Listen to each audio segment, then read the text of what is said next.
I'm Tom Rowland, and this is the Tom Rowland Podcast.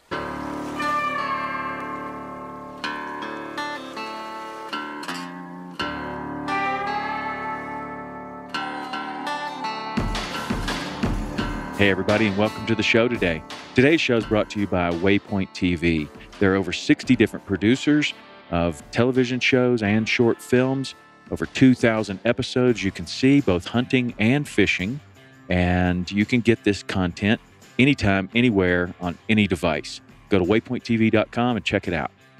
So today we have a little bit of news. We're still producing the weekly show on YouTube. We've acquired some new subscribers. I want to thank everybody for that. And the content keeps rolling out every week, as well as the podcast. So I've gotten a fair number of emails from the podcast at saltwaterexperience.com email with some suggestions of people that we should interview and suggestions for the show. So if you have some suggestions or want to communicate in some way, that email address goes directly to me and I will get it. And hopefully I can use your suggestions to make the show better. So that's podcast at saltwaterexperience.com. And if you like these podcasts, please rate and review them on iTunes, as that really does a lot to increase the placement in iTunes, apparently. So if you could do that, I'd really appreciate it. So for all of you that are listening and sharing these podcasts, I really appreciate it. We have some great guests coming at you and want everybody to have an opportunity to listen to them. You can also follow us on Instagram, saltwater_experience, and follow me, Tom_Rowland, ROWLAND. And you can search us out on Facebook, Saltwater Experience, and Twitter, it is Saltwater EXP. So follow us, give us a follow over there, and you can keep track of everything that's going on with the weekly show, the podcast, our television show, articles, everything else that we're doing, places you can meet us, and other things. So with all that done, I want to tell you about today's show. I heard about this guy that was doing something absolutely crazy, and I just, by chance, thought maybe if I could connect with him, he would do this podcast with us. And I know that our audience would really like to hear this because this guy's doing something that is so incredible.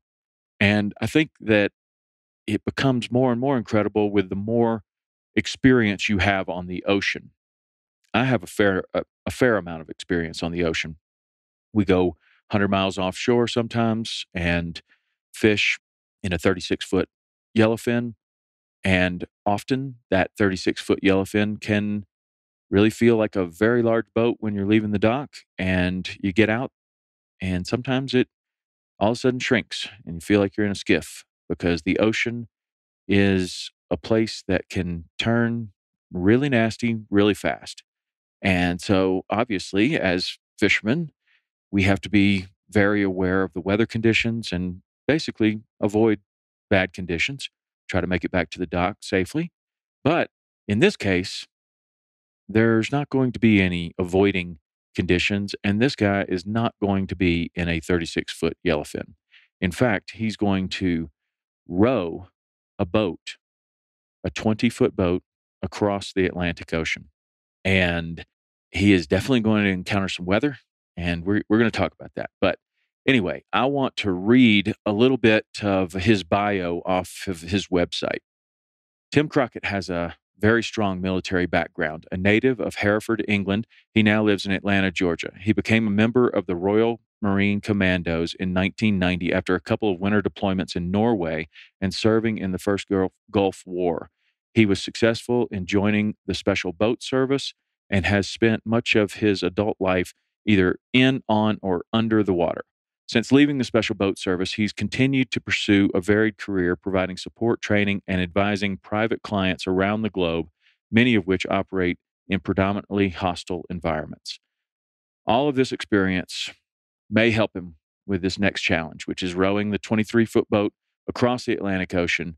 It's over 3,000 miles, and he's doing it by himself. Yeah, across the Atlantic Ocean, solo, in a rowboat. So why is he doing it? Well, he's doing it because as a military veteran himself, he has seen the effects of PTSD on some of his friends and other soldiers, both UK and US. And he's doing this to raise awareness for the PTSD and raise money to help.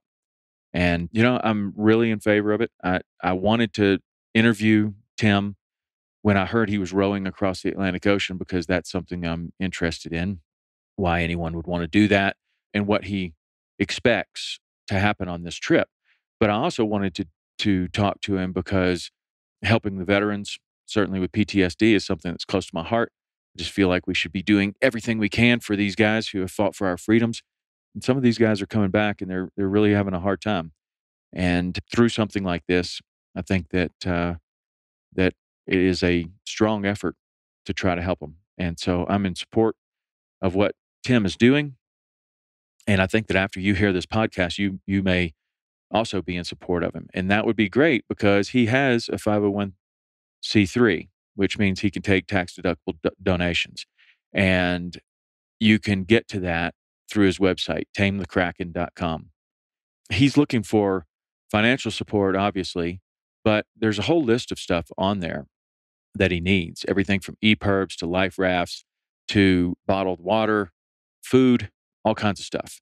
And he is looking for both monetary donations as well as, if you're in the marine business and you have an opportunity to be able to supply some of this safety equipment to him, that he would be much appreciated. Those are ways that you can help. You can follow him on Instagram, Facebook, and Twitter. All of those are Tame the Kraken, except Twitter, which is at Row Atlantic. So I met Tim at his gym, and his gym's called Strong Side. And we shared a workout together before this interview because I think that working out with somebody or going fishing with somebody is a really great way to kind of get to know them, figure out whether you're on the same page or not. And Tim's a beast. We shared a good workout at Strong Side and then went into a quieter area of the gym and did this podcast. So you might hear some weights dropping in the background. If so, that's what it is. But Tim is 47, a year younger than me, a little bit more than a year younger than me. And he's maintained his fitness, and he's going to need it because he is going to row 16 plus hours a day for over 50 days in a row to make it to the other side. So I wish Tim all the best. I thought he was a really great guy, and he is very serious about this. This podcast goes about an hour and 45 minutes, which is not enough time for me to ask all the questions that I wanted to ask. I had so many other things I wanted to ask him and find out about this challenge. So I will definitely be having him back on, either before he leaves or when he returns. But anyway, I want to get right into this interview. So I want you to meet my new friend, Tim Crockett. All right, Tim. Tom. It's great to see you. Thank you for sitting down with me. Thank you. And thanks for coming down and working out. I know. That was a great workout. I love this place. We're at Strong Side CrossFit. Is it? Well, it's not really a CrossFit affiliate, but it's not a CrossFit affiliate, but it's CrossFit type program. You got everything in there. And they do a little bit more from Olympic weightlifting to getting me ready to row across the ocean. And is that what you've been focusing on? Is CrossFit mostly for your conditioning, or are you doing something more specific? Well, I've started with kind of CrossFit type programming to build a base level of endurance, pack some functional muscle mass on. I spoke at length with previous race winners, and their advice was, don't do too much rowing. Really? Well, now maybe before we get too far into the training, we should explain what it is that you're getting ready to launch into. I mean, like, why would you not want to do too much rowing? Like, what's on the horizon here? Later this year, probably in about 265 days, if the weather plays ball, I'll be taking part in the Talisker Whisky Atlantic Challenge, which is a race of 3,000 nautical miles from La Gomera in the Canary Islands across the Atlantic Ocean to Antigua. Why? Some might ask. I'm doing it to raise awareness and education around two charities in general that focus on veteran mental health and other issues that deal with sort of PTSD and those type of illnesses, conditions, call them what they will. Right. And obviously being a veteran myself, that's something that's quite close to my heart. So what is your military history? So I spent just over 12 years in the British military, as you could tell by my accent. Yeah, you're an Englishman. I have English relatives. And then 10 of which was spent in the Special Boat Service, which is sort of... So, yeah, tell me about how that would coordinate or compare to something that we have in our U.S. service. So it's sort of equivalent of your Navy SEALs. Okay. So when we come to... People ask me, have you rowed an ocean before? Well, no, not many people have. But I am comfortable in the environment in the sense that I've spent a lot of my adult life either in, on, or under the water. Okay. In the same piece of water. So I'm not really worried about that aspect. Obviously, there's a lot more that goes into rowing an ocean, but yeah. Well, the Special Boat Service, that's what it's called. Yes. That you did. So what is their job? What are you preparing for when you're in that Special Boat Service? So obviously, it's a Special Forces unit traditionally, and when I was serving, the role was either sort of green in the sense that you were in support of the U.S. interests around the world and sort of land-based, or in the black role, which was maritime counterterrorism, whether that was in defense of maritime assets, either domestic around the United Kingdom or of UK interests overseas. Right. So when you say maritime interests, you're talking about ships and ports and all of that, or did you have a specific thing that you were more focused on protecting? Yeah, pretty much anything that's in the water and is associated with the either UK government or friendly to the UK government interests would fall to us. So we often would help our other nations. Okay. Obviously worked very closely with our US counterparts in the SEALs as well as other governments around the world. Okay. And what does the training look like to get into that? A lot. Yeah, I would imagine. Yeah. So I started off in the Royal Marines, and that's a 9-month-long basic training. Uh-huh. So that obviously sets you apart from a lot of the other British units that are out there. Some would argue which is the best, which is the longest, which is the hardest. Obviously, the Royal Marines is up there.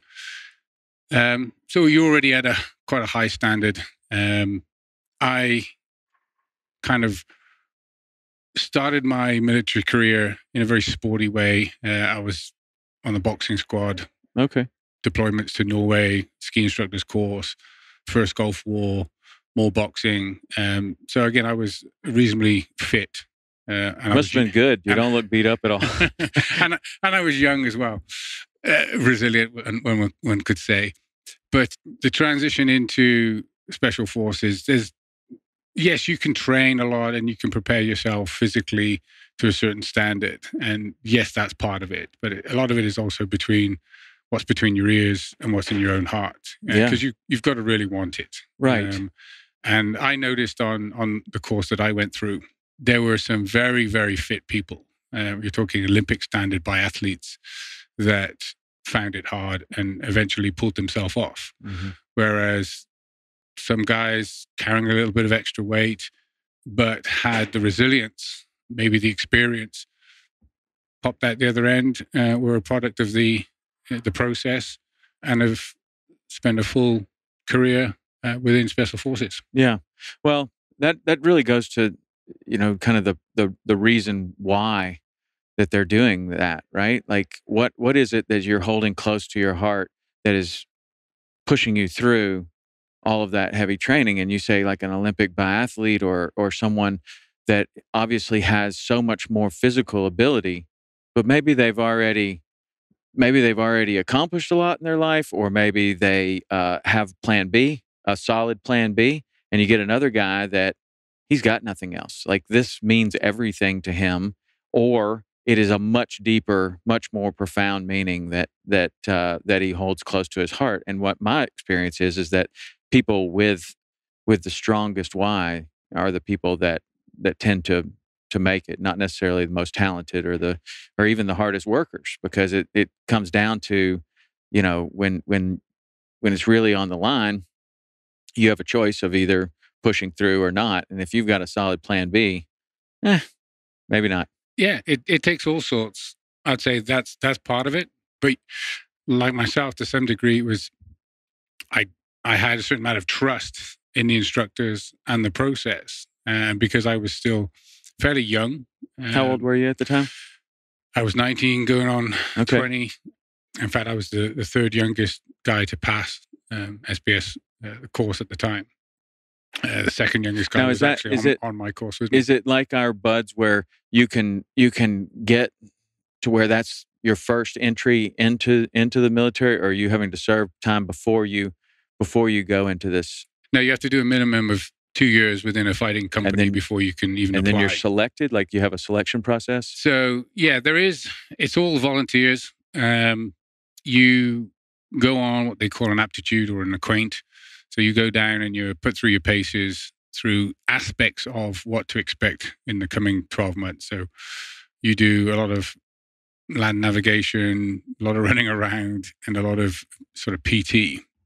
And that's designed to sort of break you down physically and mentally, a lot of sleep deprivation. Then you'll go through a diving phase, both with an O2. And that's really to see if you have any claustrophobia or you have a tendency to sort of freak out when you're in the bottom of a lake, can't see anything, and someone starts messing with you. Because you don't want to be putting someone through 12 months worth of training to find out that they're not suitable for the type of diving that we're expected to carry out. And then finish off with a week of canoeing or boating. And that, again, is another physically demanding aspect of the course that really cuts the sort of wheat from the chaff.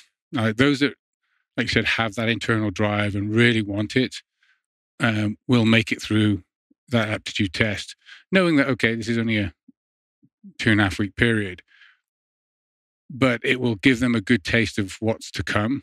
And occasionally you'll get some folks that will go through that aptitude and then they won't start the course. They realize, yeah, maybe another 9-12 months of this isn't for me. Or a lifetime. Yeah.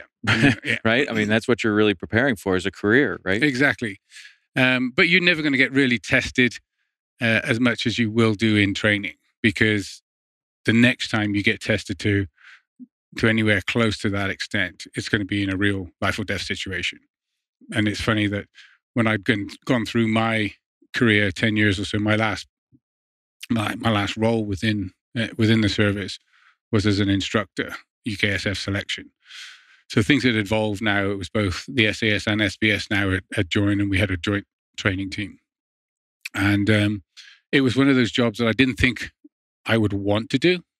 I got offered the opportunity, went up there to help some folks out, and actually thoroughly enjoyed it. And I would say it was one of the high points of my career. Why would you think that you might not want to do that going in? Because you sometimes think, well, it's not in an operational role. So you're not the sort of tip of the spear anymore. You are kind of in the back somewhere. But it was incredibly rewarding because I took 5 courses through. A lot of, certainly the 10 years after I'd left, a lot of those that went through and served during kind of the post 9/11 era and the war on terror. I can proudly say that I would serve with any one of those, knowing that I'd seen them at their highest and their lowest. And that, again, just like myself, they were a product of a process that is tried and tested and produces a good, solid product at the end of it. And so in doing that, you're feeling like you're maintaining or justifying the difficulty of that training and holding everybody to the same standard that you were held to. Exactly. Yes. Mm-hmm. You have to carry that baton forward. Yeah. That's cool. So you have all of that training, and obviously you're getting some on the water training. I would imagine ocean navigation. Some did they? Is that part of it? That's a lot of it. Okay, so the ocean navigation and that kind of leads you to this next little chapter of your life where you're going to take on this race, or how does that happen? Obviously, we've got to fast forward 25 plus years, maybe longer now. My wife says that every 10 years or so, I'm allowed to go and do something crazy. That's what my wife says too. The last 2 occasions were when I'd left the service. One was running around Syria. One was kind of helping frontline journalists in Afghanistan, things of that nature. And again, I fell back on what I'd picked up and learned during my military service. Okay, so you're operating as a contractor because you want to, or because it's a good opportunity for work and using the skills that you've acquired, or it's an adventure, or what took you to that? Yeah, exactly. I was a contractor, but not in the sense that you see sort of contractors running around Baghdad or somewhere like that. I was a freelance contractor, so I could follow the work. Yeah. And mostly that's with you find yourself with journalists mostly. I had actually, my first work with a bunch of journalists was with the BBC, and it was an investigative journalist doing a story on the mahogany mafia in Brazil. Okay. And it was fantastic. And I was asked to join the team because it entailed small boats working off a yacht, sailing up the Amazon River, and then obviously taking the crew in to do sort of doorstep interviews with known. So tell me, explain the mahogany mafia. So illegal logging within the Amazon jungle. That's what I was thinking, but just want to make sure. Yeah, so they illegally cut down trees and then obviously sell it on the black market. Which sounds like kind of maybe not that dangerous. Like you're talking to a bunch of lumberjacks, maybe, but I would imagine that it is not that at all. Deep in the Amazon jungle, people can just disappear. Right. So there was a serious threat there. And probably a lot of money concerned with these trees. Yeah, you're talking some of the. Well, we went and actually filmed it. 12 miles worth of maybe 20, 30 logs stacked up against the riverbank for 12 miles. Wow. Of mahogany that had been impounded. So if that's just what's been impounded, what hasn't been impounded, and you put a price tag on that, and you see the scale of the problem. So when you're down in that area, are you seeing some of these areas that, before they have been cut? Like some of these virgin, perfectly pristine areas? Yeah. So we obviously, the story took us into some of the areas where they interviewed scientists that are still discovering new species and obviously looking for natural cures to certain diseases and so forth. So we went up to this scientific area that was kind of controlled. It was a controlled space. So like I said, my old skills of jumping on and off boats and safety and corralling a group of journalists in an alien environment. It was very much like what I'd done previously. But that was what gave me the opportunity then to start working with journalists in the wider sense. It was after 9/11 and everyone had gone into Afghanistan. A friend of mine called me up and said, "Hey, these guys want someone to go and literally babysit this bunch of journalists in Afghanistan. You've worked with the media before. Would you be interested?" And I'd always wanted to go to Afghanistan, so I said, "Yeah, sign me up." 10 days later, I'm in Afghanistan. Had a great time, and this was during that period where they sort of swept out the Taliban. There were still elements further down in the southwest, and the IED threat and all the other sort of insurgency hadn't bounced back. So there was about an 18-month, 2-year period of relative grace. And I did a lot of work in and out of there with journalists. And that's how I ended up here in Atlanta. Okay. So towards the end of my time out there, I was sort of responsible for getting hold of a load of footage that it made its way back to CNN. And they went on to film a series called The Terror on Tape.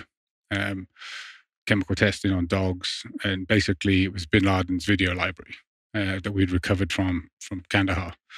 So that's how I ended up in Atlanta initially.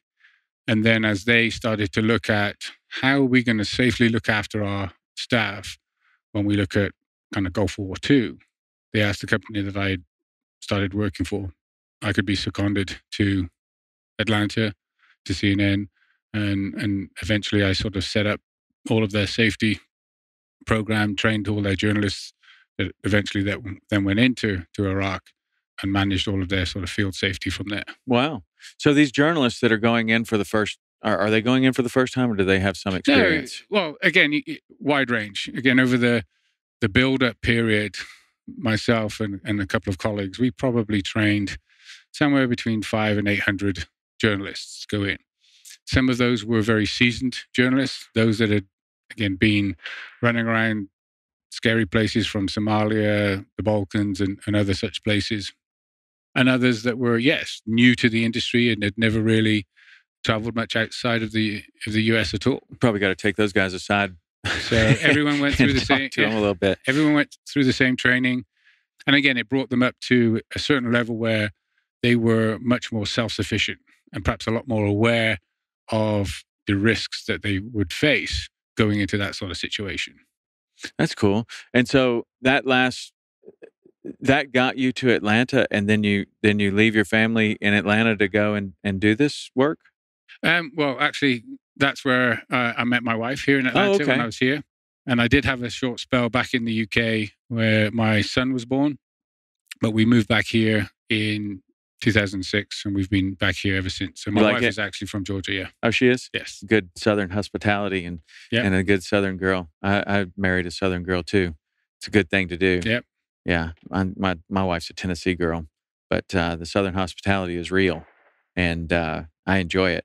So now you're finished. You bring that stage of your life to a close, and so. Well, I don't think it'll ever come to a close, but it keeps moving sideways. There's a little shuffle that way and a shuffle this way. I had worked with mainstream media, predominantly CNN, but all of the other big broadcasters on both sides of the Atlantic, as well as a lot of smaller print and radio journalists for about nearly 14 years. But I got around about the 12-year mark, and I got asked by Turner to come on board as an employee and be part of their international, I was their international director of security. Wow. So I had everything now from CNN, Cartoon Network, all the executives, all the properties that were outside of Atlanta, based on my experience, and was going to build the sort of team to help better manage that with our own internal sort of resources. Do you have language skills?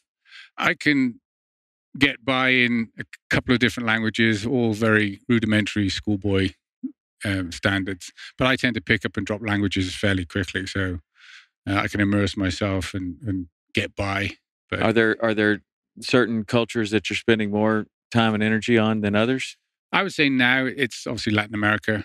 In the last 6 months, I've been back and forth to Venezuela a few times, and got a few other colorful places in Latin America that I'll be visiting. Yeah, I have a friend that I grew up with that works for Turner. And he has he's been in Latin America for a long time, and I think he just moved back here. Maybe I'll see if you know him after this. But that's cool. And so that's what occupies your time mostly right now? So yeah, but then about 2 years ago, I transitioned from big corporation to a smaller company now that focuses purely on travel risk management. And actually, they're one of my headline sponsors, or the headline sponsor for my little rowing challenge that I've got coming up. Headquartered out of the UK. But a fantastic company. I came across them actually because Turner brought them on as their own supplier of assistance. Okay. So anyone for Turner, if they fall ill, get involved in some sort of issue overseas, then these are the guys, or we're the guys now that they call. And liked what they did and how they did it. And they approached me and asked if I would come on board and join the team and kind of run the Americas for them on the security side of the house, medical security and travel related areas. So I went, yeah, why not? And it's a great industry to be in.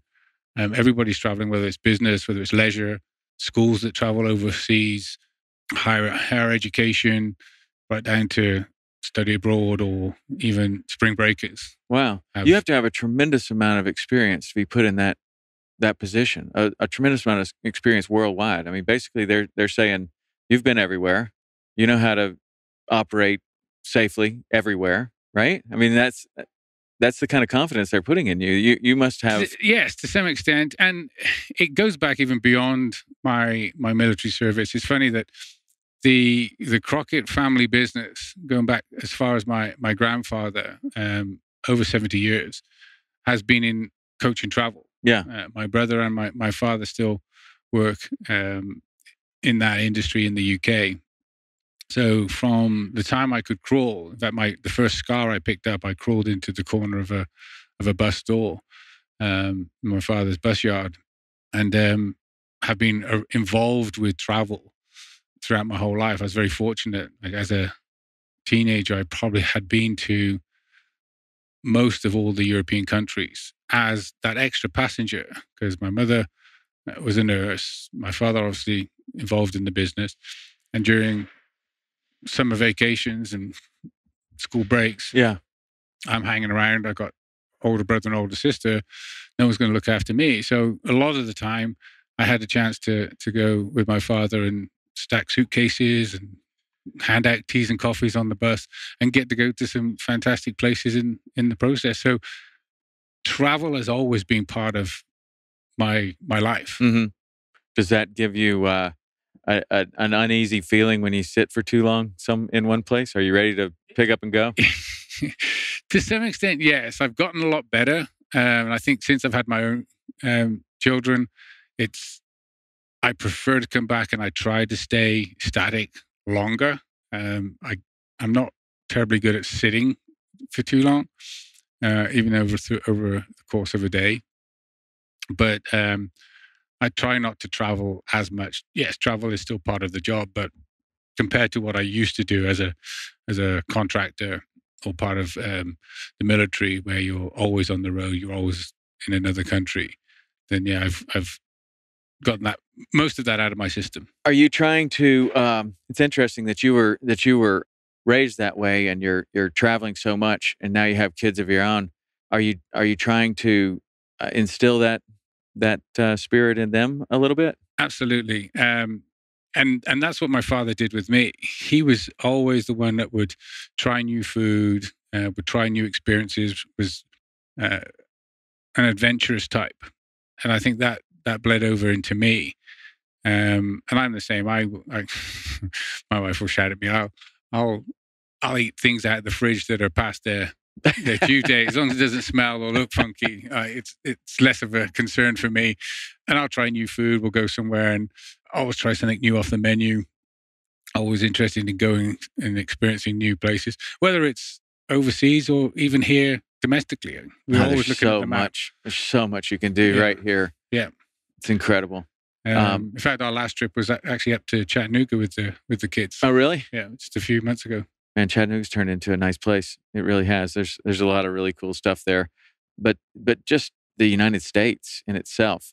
I mean, it's a big place. It's big, and there's so many amazing national parks and just public land and cool cities and nice little towns all over the place. I mean, I don't know. I kind of decided I wanted to see as much of the United States as I possibly could when I was a young man, and I'd spent a lot of time out in the Western United States. Didn't really go overseas at that point, but since then I have traveled a little bit more, and certainly have some favorites. I bet you have some favorites. Is there a place that you like to return to?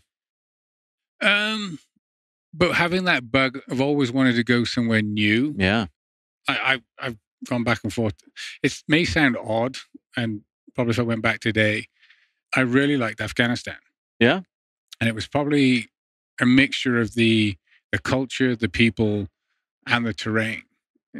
There's a lot of rugged beauty there. Mm-hmm. And yes, okay, it's a bit messed up, or some would say a lot messed up.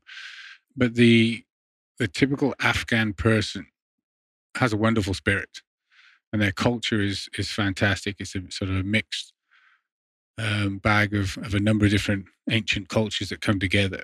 And if you can sort of get past all of the other troubles and develop some bonds with some of the folks there, it is truly amazing.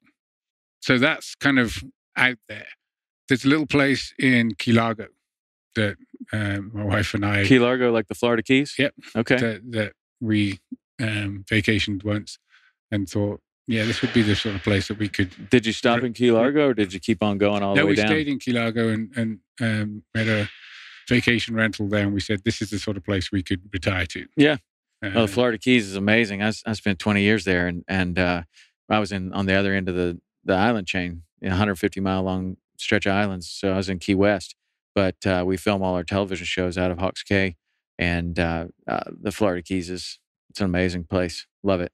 Love it. And if you want to be on the water, there's no place better. I mean, really, this in this country, I don't know where you could spend as much time as you can spend on the water. And as a fishing guide, I was able to guide 300 days a year.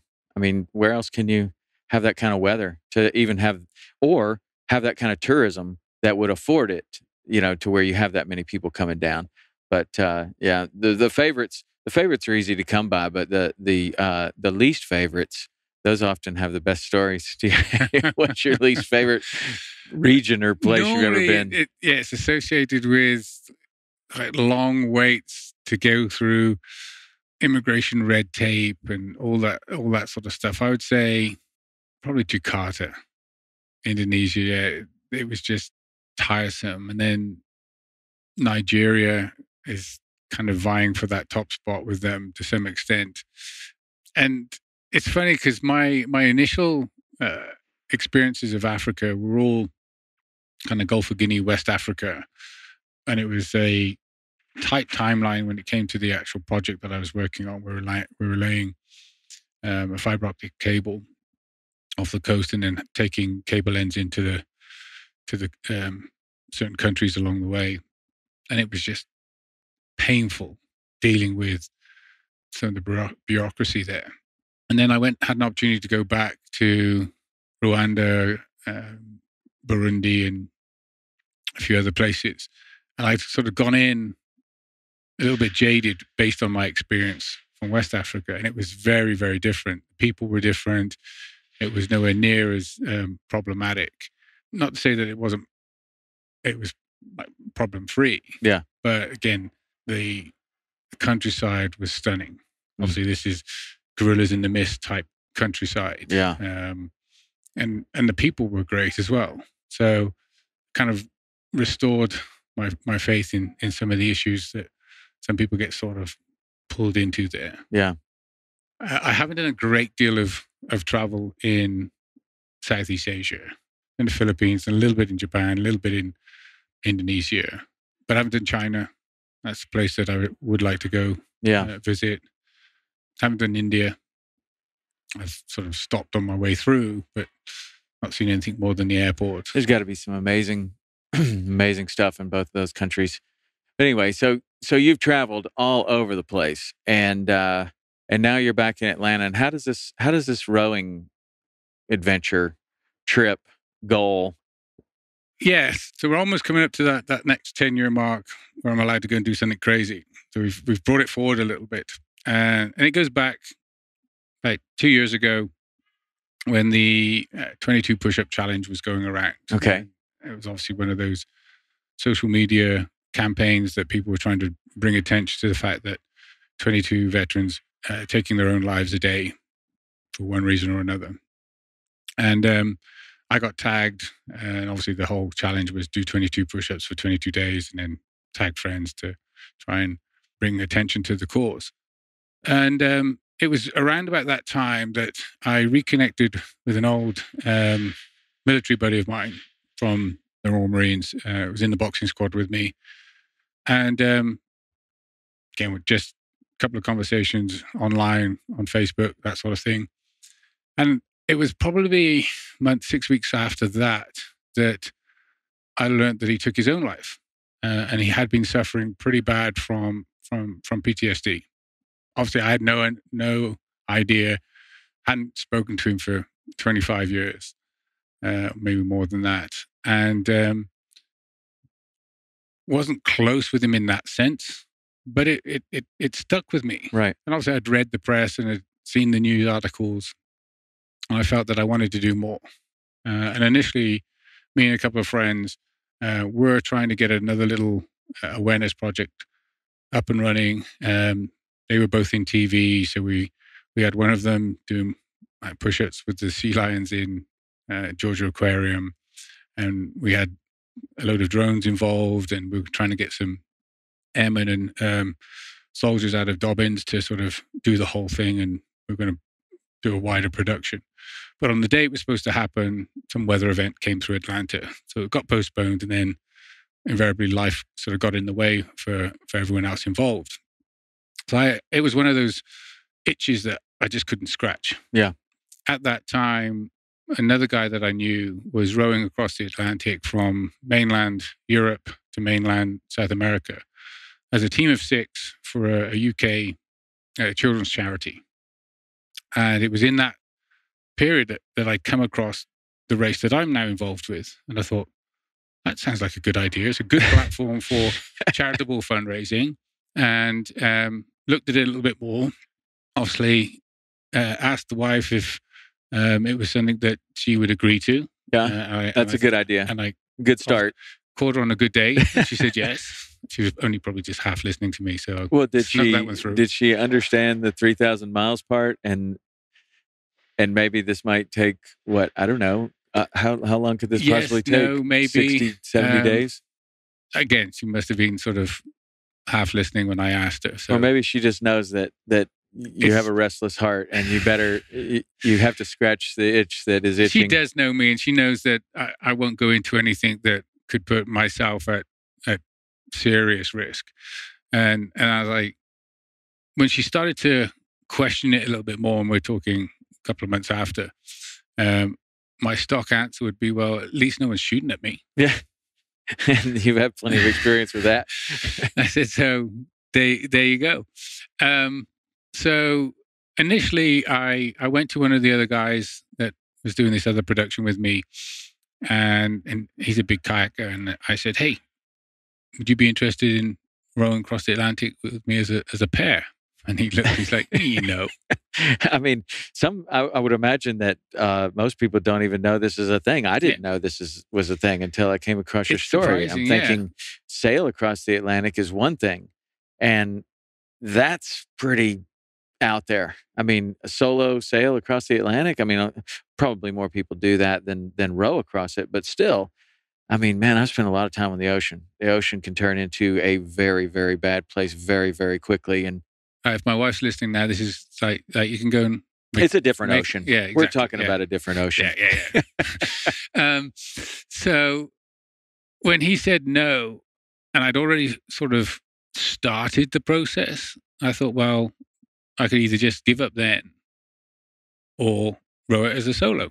Okay. And that's when I started to focus more on... Is that something that people do? Is there different categories for teams and solos? In this race, there are different race categories. You have 2 boat classes. The pure class, which is modeled on an old style pure boat called the Woodvale style. And the boat, the race was set up by Sir Chaithe Bly 20 years ago. Okay. And when you first did it, you paid your entry fee and you got delivered a pallet with a load of flat plyboard on there and a set of instructions. You had to make your own boat. You had to make your boat to a certain specification, and then every team was a pairs boat, and it was the first time it was done, so they were fairly adventurous at that stage. Now you have the pure class and what they call a concept class. So the concept class is a little bit more aerodynamic, like less wind resistance, more wind resistance. The wind can help it in terms of pushing the boat across if it's favorable winds. Okay. But the pure class is still a boat that you make out of wood? No. It's the design is the same. They allow different materials now? Yes, you can make it out of very high tech. So how far can you vary in the pure class? Can you have, I mean, this is 3,000 miles. So how long does this take? So this year's race, or again this year's race, depending on what you class it, it typically starts middle of December. My race is scheduled to start 12th of December. It's my wife's birthday. Because it's pre-Mid-Atlantic hurricane season. Okay. So obviously the Atlantic is never still. Right. It's less stormy during that period. So that's the idea. So this year's race that just finished, the winds coming out of the Canary Islands, which are just off the north coast just off the coast of North Africa, were very favorable. Literally for almost 2 months, the winds almost lined up perfectly straight. Wow. It was the perfect storm. Has that ever happened before during this race? Very rarely. Yeah.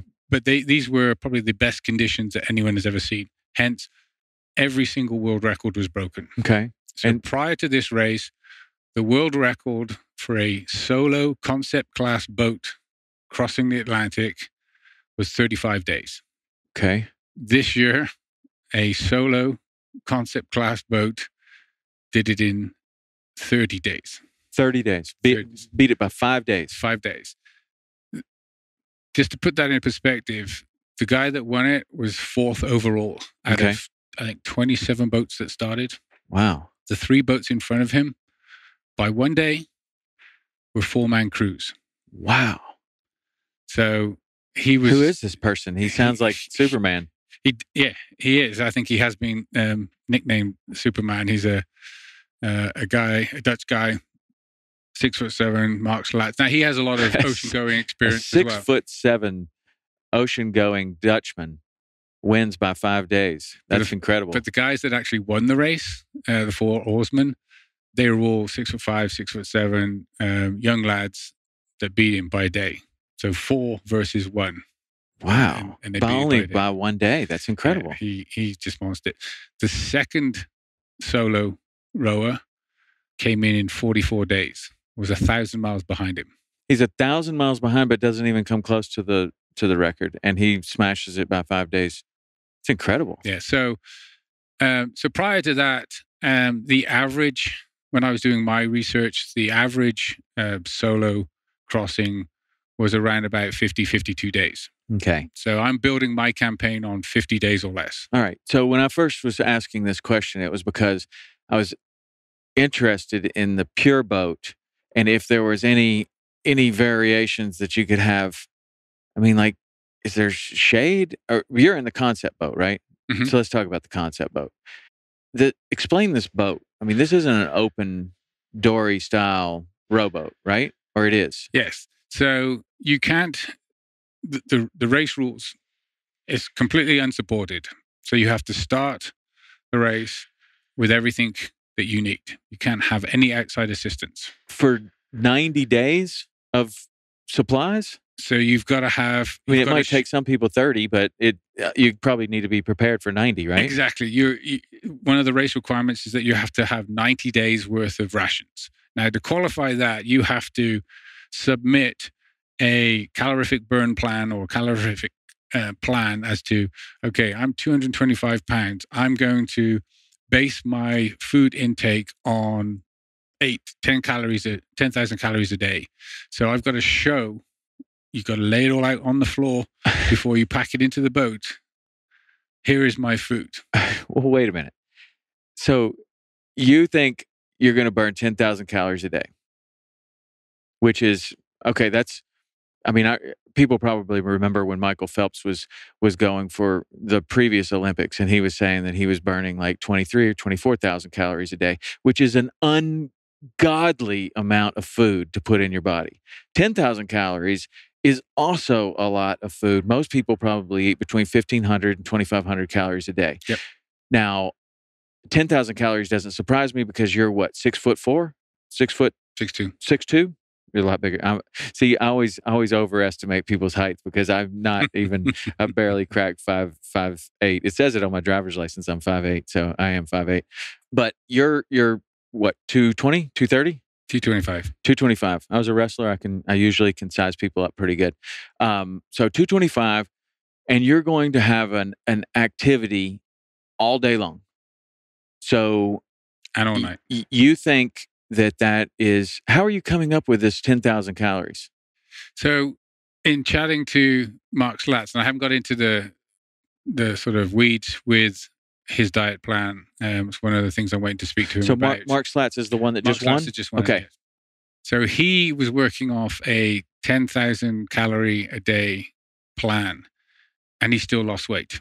I would imagine so. He said he feels that he should have been probably closer to 14,000 calories a day to fuel him across. Okay, so now, it's kind of relative to some extent because, like you said, that's a lot of calories to try and ingest in a 24-hour period. Plus, you've got to spend time on the oars, right? Get some rest, do some maintenance or whatever housekeeping is required on your body as well as on the boat, and all the other things that go around it. This is what sort of really sets his feat apart from the other rowers, because a solo rower versus any other team, even as a pair, when one person's rowing and one person's resting or doing all those other jobs that need to be done, you've still got forward momentum because someone's on the oars. Right. As a solo, as soon as you stop, if the wind is not in your favor, you're either drifting backwards, sideways, or doing something other than getting closer to your destination. So it's a trade-off. You might think, well, I want to have a rest, or I need a rest. I need something to eat. Do I take a leisurely 30 minutes to do it? Or do I throw something down my neck in 15 minutes and get back on the oars because I need to keep rowing? I can see all that just with what we do. And previous to being a fishing guide in the Florida Keys, I was a fishing guide on the rivers in Montana, Idaho, and Wyoming. So it's in a drift boat, an open drift boat. Usually those are 17 feet long, but I'm in the middle of the boat. I have a fisherman on each end, and I'm on the oars all day long. It's nothing like what you're getting ready to do, but it is rowing. And you do get hungry and you do get thirsty. And we just put the oars underneath our knees, and you could eat something, but you can't row with one arm. You go around in circles. So you have to cram a sandwich in your mouth, put it down on something, then get back on the oars, or otherwise you're going to float into the bank. If you do the same type of deal, you're going to float off course, go backwards, go forwards, exactly what you were saying. But I'm fascinated with this idea of eating 14,000 calories, because this boat is how long? It'll be around about 22 foot long. Okay, 22 feet. The boat that I spend the most time in is a 24-foot bay boat. And I can't even imagine where you would put 14,000 calories times 90 days on this boat and what that would be. Because even if you're trying to eat 4,000 calories a day, today, me and you, we say, what's the highest caloric food we could go get a pizza and then ice cream on top of that. And we could do that maybe 5 times. And that's going to be 14,000 calories. But what are you planning on eating? Yes, you address two of the biggest problems. Kind of bulk in terms of the size of 90 days worth of food. Yeah. So it is freeze-dried. Race requirements tell you that of your 90 days of food, 20% of it has to be meals ready to eat. In case there was an emergency and you couldn't rehydrate. You had plenty of experience with those, right? So you've got to have those, what we call wet rations, meals ready to eat. The rest of it is all freeze-dried. Mm-hmm. So you're surprising. You can get a 650 calorie meal in the size of your fist. Yeah, but you gotta stop and add water and warm it up. So there is going to be some, and this is where practice and routine will come into it, which I'm very familiar with. In preparing not one, but maybe 2 or 3 meals in one break. So you've got, one warm meal that you're going to perhaps eat, and then 2 that you're just going to eat cold, but are fully hydrated, and you can sort of eat on the go. That would be like an MRE that you're talking about? Or one that you've just put water in and let sort of rehydrate while you're rowing. I've been advised to look closely at a ketogenic diet, one that obviously is very high in oils and fat content, because you have the calorific value, but obviously you've got less volume. Right. And talking to other rowers from use of coconut oil, cooking oils, MCT oils, all that sort of stuff. Not only is it good for obviously repetitive strain injuries like rowing and all that, it has a higher calorific value. Now it depends on if you can tolerate that sort of diet. Yeah. Because again, you're in a... How much have you looked into that so far? I'm just starting to really look at that. And I'll tell you my experience with it is that's not something that you launch into even a couple of weeks before your race. You need to be fat adapted long before. And if you start pounding the coconut oil, it shoots out the other end. So you have to get very comfortable with that. But I was going to ask about that, and you're saying that some of these other rowers, like, is the guy that just won, Mark Slats, is he? I've been keto? told. Yeah, I've been told that that's what he used, and perhaps the four oarsmen that won the race as well, that they were on a modified keto diet as well. So I'm waiting for them to get back to me if that was the case. And yes, I've started my research. I've got some great trainers and nutritionists down at On It Gym in Austin, Texas. Oh, that's excellent. You should also talk to Mark Sisson. Do you know him? Mark's Daily Apple. That's the book I'm reading at the moment. Yeah, no, and he did a couple of podcasts with Joe Rogan. And in fact, the podcast he did with Joe Rogan was he convinced Rogan that he needed that this was a really good diet, and then he's pretty much stayed on it since then. But he really, I would really look at him as an authority, because he comes from Ironman and triathlon, and so he's going for super high caloric, output, and also traditionally heavy carbohydrate loading going into something like this.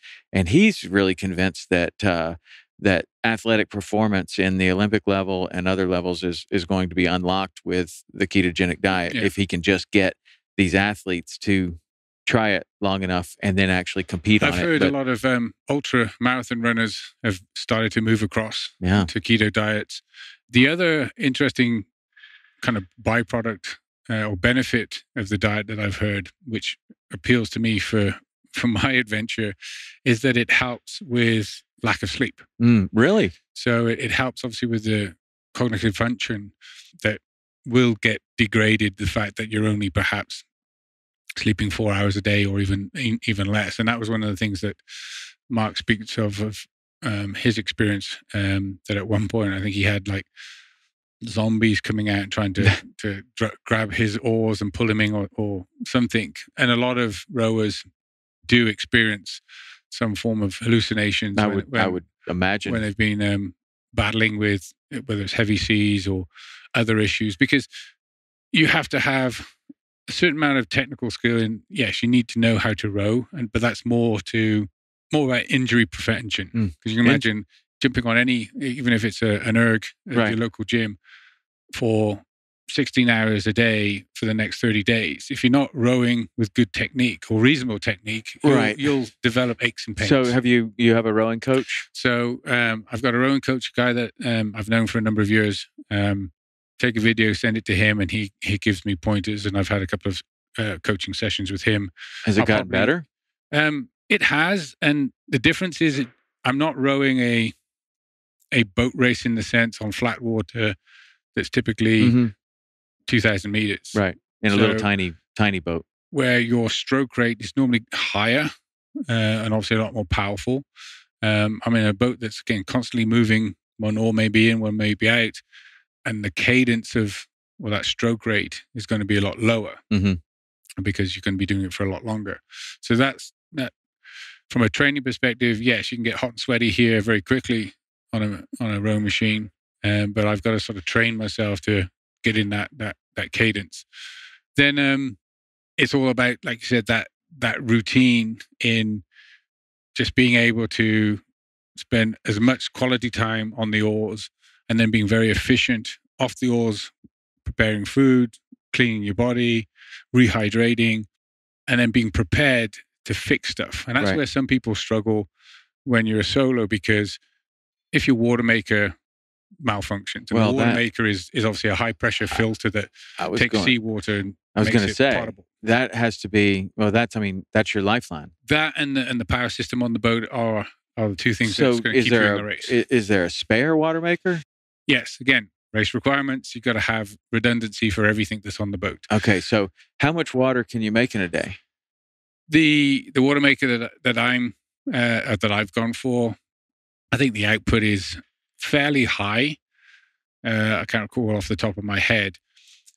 But again, it's limited to your batteries. So you've got batteries on board that are recharged by solar panels. So the idea is you run the water maker, make 2, 3, 4, 5 liters worth of water, and that's kind of good for the day. So you don't want this constantly running when you just need it. Right. So it's working with that. And you're thinking, how many liters per day you're going to need? Ooh, a lot. Yeah. I mean, gallons. Yeah. Like probably 2 gallons a day. More than that, probably. Really? Yeah. 3? Yeah. 3 gallons a day. But it's funny. One of the guys that I have been chatting to, he won the 2015 race. Matteo, he's an Italian guy, now lives in the UK. And I asked him these same sort of questions, and again, coming in a complete novice. And it kind of reminded me of some of the advice that I got from some military instructors. It's like, well, you eat when you need to eat, you sleep when you need to sleep, you drink when you need to drink. Yeah. You should just be disciplined to keep drinking, and then the rest of it, just listen to your body. Yeah. Well, I mean, you're not going to get better advice than from someone who has won this race or at least even finished this race. But I know that my experience with being in the sun and being on a boat and being on the ocean and being covered with salt water all the time, I would take people fishing for 5 or 6 days in a row. And the first day they'd show up and they're chipper, perfect. And they drink a little bit. And the next day they go progressively downhill because they're having a good time. We're out there fishing, they're talking, they stop drinking water. Then at night, they drink a couple of beers, they drink a coffee in the morning, and they're getting progressively dehydrated over the course of 5 or 6 days. And the last day, they're mush, right? And so on some of the other endurance things that I've done, that experience has helped me tremendously because I don't really drink when I'm thirsty. You drink all the time, like little bits all the time, just like a slow drip all the time. And I would imagine you're going to have it like a Camelback or something that you could. Yeah, it's one of those things that gets hammered into you in the military, not just in special forces, but yeah. And it's like when we go to Norway, it's cold and there's lots of snow around, and you're surprised how many people suffer from dehydration. Right. They just don't drink anything. They don't feel that they're drinking Plus, enough. their water bottle might be frozen in their backpack, so, right? yeah, it's developing that discipline. And again, when you're in the jungle, you're always sweating. Yeah. Just getting up and getting dressed, you're sweating. Very much like being in the South to some degree. So, yeah, you have to be disciplined and just keep drinking. Always have a water bottle, and that was one of the keys that I've seen with most of the crews is that you've always got kind of water within arm's reach. Yeah, not so then much you still got to take your hand off the oars, right, and grab a water bottle and take the top off and drink it, and then if you put it down without putting the top on and a wave comes, you spill the water. Now you got even more trouble. I mean, I see all these situations and stuff, but I find it very interesting that you just said that you're going into this as a complete novice. You have ocean experience and you have navigation experience, but you have no rowing experience on the ocean. No. Is that common for people to go into this race like that, or is? Yeah, there's like I said, there's all sorts. There are Olympic rowers that have done the race. Yeah. There are celebrities that have done the race. There are grandparents that have done the race that have got limited rowing experience. Obviously, the teams that tend to do well have either a strong rowing background or they have spent time on the water in their boat. So, yes, the Olympic rowers. There was a team of 4 a couple of years back that thought they were going to go in and monster everything and come up with a new world record. 2-3 days into it, the one guy got so struck down with seasickness that he requested to be taken off the boat. When the safety boat came to get him, one of the other rowers said, "Yeah, I'm out too." Oh, man. So they went from a 4-person team to a 2-person team. Did they finish, the two people? They finished. They finished like a pair in a 4's boat. And yeah, they came in. I can't even imagine how, if you decided you wanted to get off of this boat, how long is it going to take for a support boat to get to you in some of these places? I mean, you are out there in the middle. That is true. Obviously, in the early stages of the race or the latter stages of the race where you're closer to land, yeah, it could be very quick. There were a couple of boats that did get into trouble at the start of this race this year, and they were rescued fairly quickly. Some of them may have spent a few hours either in a life raft or just on their boat waiting to Do get you have picked to have up. a life raft? Yep. Same as any other maritime. Let's talk about that, because it seems like this race that you're in has done a really good job, because everything I ask, you're saying, yeah, that's race requirements. So what is required? What do they make you show up with?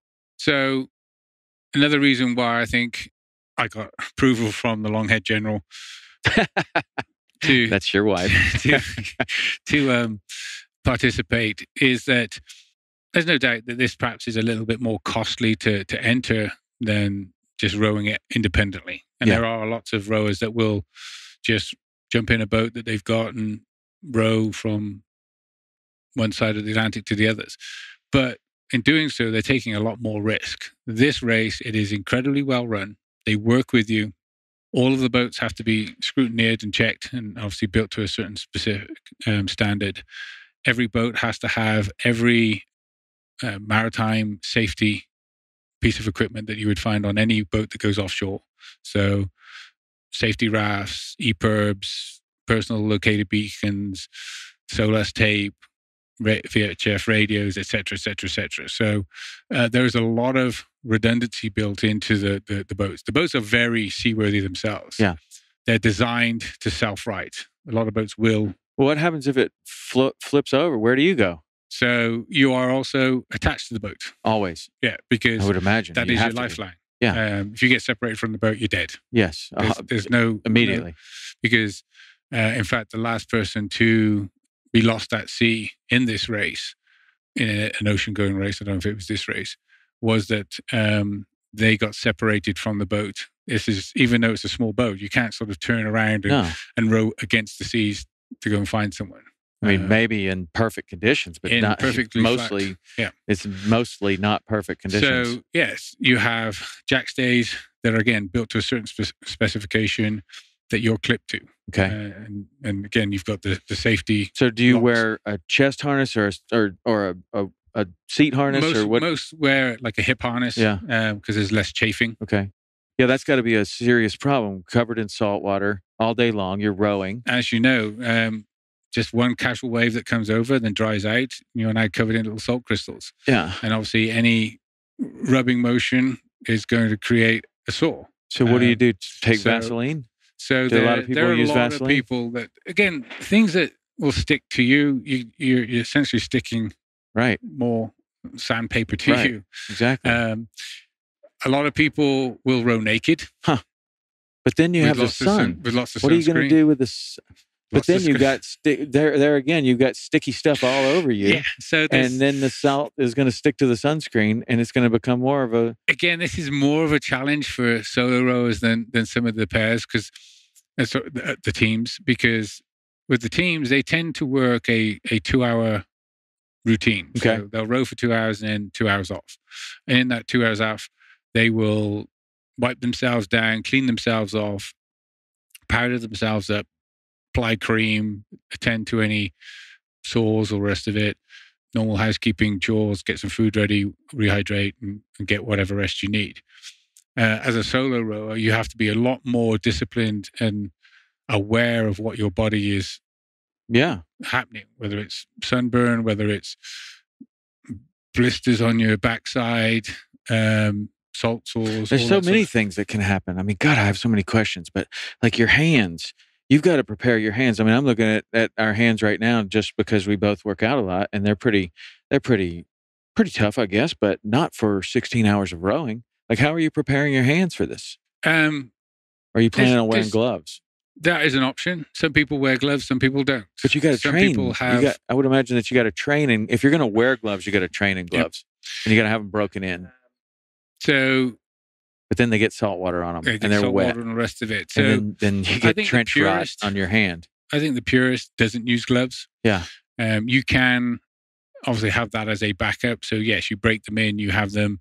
But I think the key, and this is very much what we would do every evening when in the jungle, when you change out of your wet clothes into your dry clothes, is attend to your body, take care of your feet, stop yourself from a small issue turning into a big issue by constant maintenance. Yeah. And especially on the feet. If you're walking all the time, that's the most important. Everybody drops because of the feet. I'm less concerned about that. It is a question that, again, is on my list to speak to those that are in this year's race to find out sort of how things went. Because there were a few solo teams this year, or even pairs teams, when asked what sort of routine are they going to work, like the 2 hours on, 2 hours off, or row for a certain period of time, take an hour off, whatever it may be. Some said that they were going to row longer periods during the day and then have a longer break during the night hours. And to me, that didn't make any sense. It'd be nice if you had autopilot. Well, you do have an auto helm. Yeah. So as you're rowing, it sort of keeps you on track. But it's not propelling you forward. No, it's not propelling. Right. So it's doing its best to if the wind is blowing you, the rudder might correct you over to your. And if the sea's in the right direction, you actually turn that off because you want to be able to surf down the front of some of these waves. As well. But you go to sleep for 6 hours, you might. I mean, that would be. Look, I go 100 miles offshore, and I'm constantly looking to make sure I know where we are. Like, not a second goes by that you're not looking there, going, okay, are we still on course? Are we where? What's going on? Are we going the right direction? Because there's no landmarks, there's nothing there, so you have to have that. But I would imagine that you have all of that. But God, man, there's so many questions. Like, what are you doing about? Like, you've got basically 3 points of contact. Your hands are on the oars, your butt's on the seat, your feet are on the boat. Does the seat move on this boat? Yeah. So anyone that's familiar with an erg, a rowing machine in their gym, it works exactly the same thing. Right. Okay. Other than instead of pulling on a flywheel, you're pulling on a set of oars. But when you're pulling, the seat's moving. So the seat moves in the same fashion, except that you've just got oars in the water now. Have you thought about what kind of seat you're going to use? That actually has taken on more of a level of importance than I initially thought. We did a 24-hour row here in the gym just before Christmas as a bit of fun. We thought it was going to be a bit of fun. And it's fun for crazy CrossFit people. And we all quickly found out that seat comfort, when you're sat in the seat for long periods of time, that your butt goes numb. Yeah. And it goes from numb to being uncomfortable. And then from uncomfortable to being downright painful. And then from being painful to being blistered. We repurposed the ab mats to ass mats. Huh. For the challenge. And my need for seat comfort and my research in seat design and everything else jumped up considerably. Now, there are people that will have seats, like the bare bones of the seat will be perhaps molded to their hips. Yeah. So the kind of the hard bony pieces of your backside fit into actual cups, and it's the right width based on your width of your pelvis. And then on top of that, they may have some sort of neoprene type cover, and then on top of that, they may have a sheepskin. A lot of people swear by sheepskin. Some people don't do well with sheepskin. Seems like that'd get wet and it would be really hard to dry out. It'd be wet in the first 10 minutes. It'd be wet for 90 days. Sheepskin's a natural fiber, so it actually dries very, very quickly. It's one of those things that I will consider, and I think I'll take some options. I've seen some other seats get offered up. I've got a friend of mine that is actually planning to row across the Pacific here this summer, and he's put me onto another seat design. So I need to go just try some out and see what's going to work best for me. Well, you've obviously been putting a lot of thought into this, and rightly so. So this boat, I'm imagining, I know boats. We have boats from 16 feet to 39 feet long, and they range in price from very expensive to ultra very expensive. I also know that anything custom and something like this probably costs a lot of money. So how are you getting this boat? The hope is that we cover all of the operational costs through donations and corporate sponsorship. Okay. So anyone listening to this, if they're interested in the story and they want to sponsor the boat or sponsor an aspect of the campaign, please get in touch. Well, tell us how would they get in touch with you? So they can go to the website, which is obviously www.tamethekraken.org. And on there, you'll see either donate at the top, or again, you can email me, tamethekraken@gmail.com, and I'll be happy to get the information to them. What about social? All the typical social, Instagram, at Tame the Kraken, Twitter, Row Atlantic, and on Facebook, it's at Row the Atlantic and Tame the Kraken. Okay, so you you have portals open for people to donate. What about bigger sponsors? Are you having any luck with corporate sponsors? We've got a couple. What do you need? So money is great. Yeah. Obviously, I've got a boat builder in the UK. Actually, we talked about the previous world record. Rannoch Adventure is the company that's building my boat. Charlie Pitcher was the gentleman that had that world record until Mark Slats broke it. Mark actually broke the world record in a Rannoch boat, supported by the Rannoch team. So I'm working with Rannoch to hopefully, I'm not sure if I'd get anywhere close to the world record, but certainly come away with a race win in the solo class. So it is an expensive boat in the sense that it's a new design. It's a new R25, configured as a solo rower. But they're going to put in all of the electronics. So obviously, you've got chart plotters, you've got EIS systems to make you look bigger than a little 20-foot boat that gets lost in the waves, so you don't get run over by a container ship or a cruise liner. VHF radios, water makers. So all of the stuff that's required by the race, I'm working with them to get it all ready, that I will drive away from Rannoch, hopefully in a couple of months' time, with a ready-to-race boat. Okay, drive away. It's over there, so it's in the UK. Okay, and you got to get it back. No, it's going to go essentially from the UK out to the Canary Islands. So what is this whole? What does it cost to underwrite this whole thing? So to do it right, and again, if you look at insurance, race fees, food, shipping, airfare, all of the logistics around the boat and all the safety equipment and the stuff that goes along with it, you're looking at 100,000. Okay, anywhere between 100 and 120,000. What is the race, and that's including race entry fees? Correct. And I'm sure those race entry fees, I mean, that's probably that's like an insurance policy, right? Because they're keeping tabs on you, or yes. So the race fees is not just pay to play. They provide obviously a certain amount of PR support and promote the race and promote your cause, and obviously the charities that come along with it.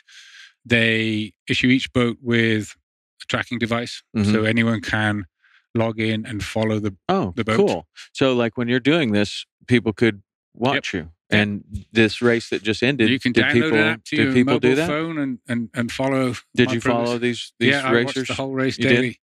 For the first period, it gets updated hourly. Then the next phase, I think it gets updated every 2 hours. And then the majority of the crossing, it gets updated every 4 hours. So is there a way that you can communicate with people? Could you communicate through social media in any way? Yeah, I don't know if there is. That's a big part of what I want to do is, yes, I want to row across the Atlantic safely and in the quickest amount of time. But let's have some fun with it. Those sponsors that do come on board, we're going to be very vocal.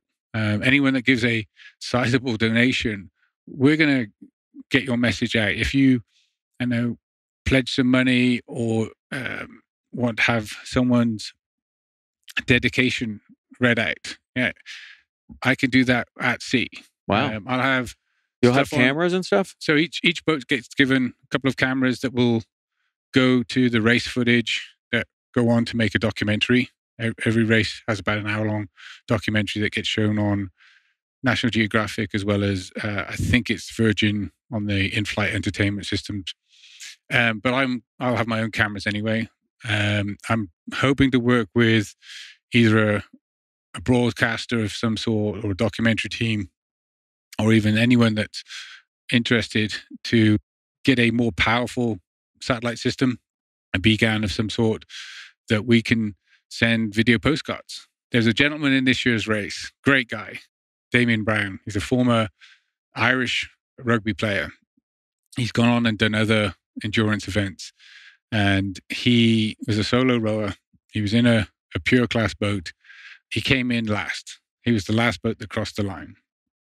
But everybody will remember his journey and his story, because every time he was either physically able, the weather allowed him, he sent a daily video postcard of what he was doing and how he was doing.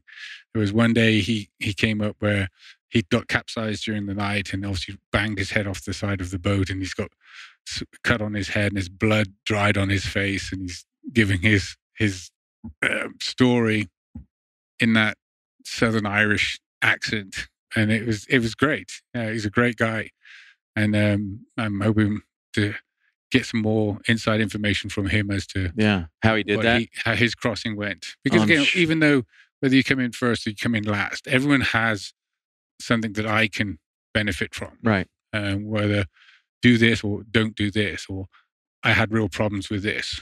And I think that's where this race and the teams that get supported by Rannoch and the rest of them evolve and gets better, because it's a great community. Yeah, it's interesting that everybody's so forthcoming with information.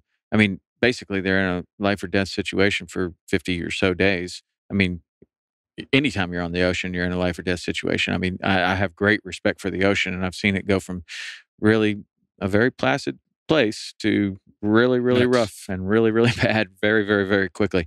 But getting all this information from these other people, what things are you hearing that you didn't expect? Like that they're saying, I had a problem with this. Like it might seem very simple at first. Well, obviously there are actually more than one forum of all kind of past, present, and future rowers. And there is a great exchange of information. It's not sort of, well, this is my information, I'm going to stick by it. This year, because there was big seas, but like I said, they were very favorable. A lot of surfing involved and a lot of quick times. But that meant most of the water makers would draw water in from the hull. If when you're surfing down the front of a wave, your hull pops out of the water, airlock, air gets into the system. And then with most of the water makers, you had to bleed the system out to get them going again. Same thing happens with our bilge pumps and our bait wheel pumps. Exactly, yeah. So that was a common problem with different designs and the boat builders themselves, whether they are now retrofitting older boats or building them into newer boats. They're going to build a tank inside the boat where water will go into, and which the water maker will draw water from. Yeah. So that they could look at this the deal that the fishermen have. They have all their pumps in there, and so the pumps would get airlocked, or they would.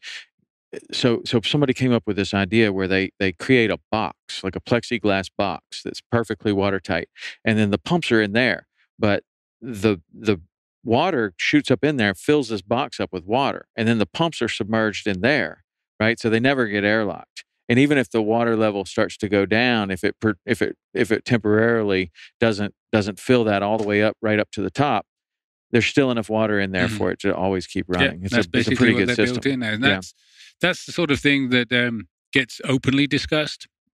Same with food, what works, what doesn't work.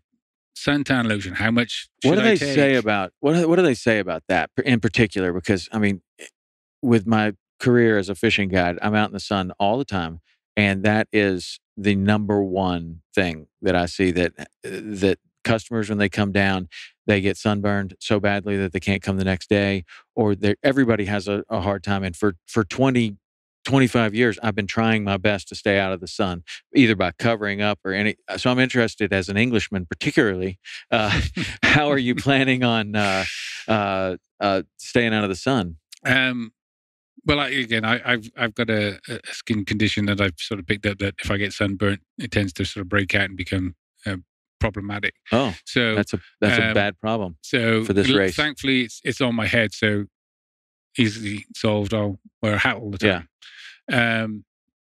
As for the rest of my body, if I do row naked or almost naked, then yes, it'll be a case of a lot of sunscreen. Yeah. I'm going to give you this thing before I leave. I have one in my truck, and it's called a buff.